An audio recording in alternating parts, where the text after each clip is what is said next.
Good morning. We're at 7 Riverview, and I wanted to show you another application of some insulation that we're doing at the house. On the old part of the house, we were going to insulate the outside, which we'll check in on later. But right now, there's a new addition in a bedroom, and what we're taking the opportunity here is to spray foam it with closed-cell foam. And we had a couple of problems because of the weather being very moist and damp. The insulation wouldn't stick, and so what we did, we closed in the room and we heated it for a few hours to pull out the moisture so that the insulation will bond. I want you to keep in mind when you're doing that on your own or having someone do it, that is important to check your moisture content in your walls, because if it doesn't stick, then it absolutely doesn't do what you need it to do. So we're almost done inside in this area, and this is a 2x6 construction, as you've seen before. And we've filled in all the spray. And right now we're just trimming all extra edges that go beyond the wood, so when we sheetrock, the sheetrock will have a nice smooth surface. And we want to go with what's called R29, so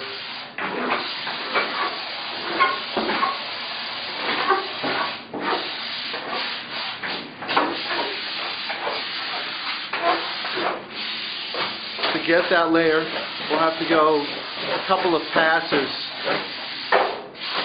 on the wall. And see, up here where we had our box fills enclosed originally with our proper vent, now we're also going to go around and we're going to spray foam that as well. So this room will be very tight. We get all the bays.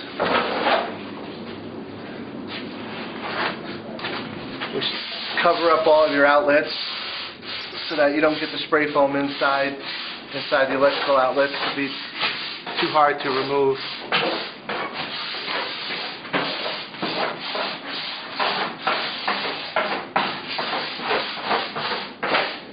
And then we'll just sweep up all the residue after the fact.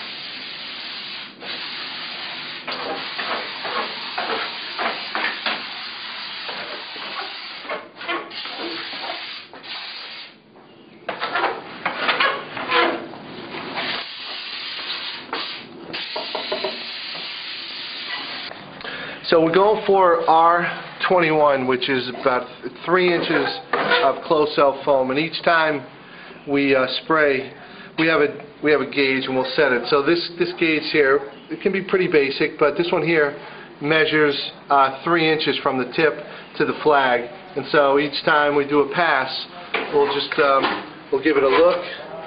If it hits the flag, we know we have enough. If not, then we'll hit it with a spray application again.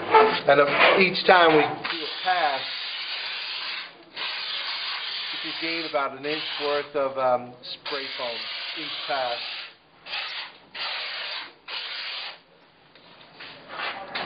And now we've got our 3 inches, and we've accomplished our R21 rating. Excellent. Thank you very much.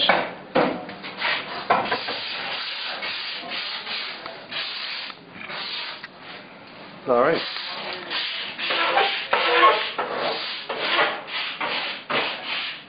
Now we're inside the basement, where also we got an application to put the closed-cell foam on as well. And with all the moisture in this during the weather here, we've had a real challenge. So I was telling you before about heating up the room and the walls so that the foam will stick. So right now we have a couple of heater units in the basement. And we're just trying to heat the room. It's pretty hot in here. So where we've tried to install the closed-cell foam, it wasn't working the way we wanted. So we're just taking all that moisture out. You can see the floors are very dry where the heaters have been, as opposed to some of the wet spots that are left. It was very, very damp in here. And so these heaters going for a few hours now. A little vent there, wind blowing out.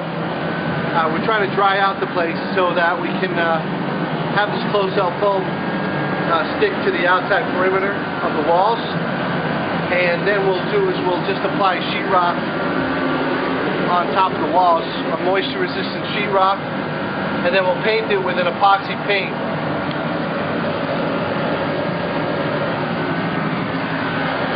So these are the walls that have worked. We're just waiting on this one wall right here before we can apply that material.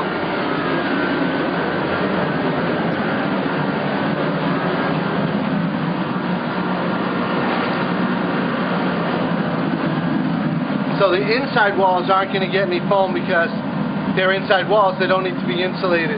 Just the outside perimeter.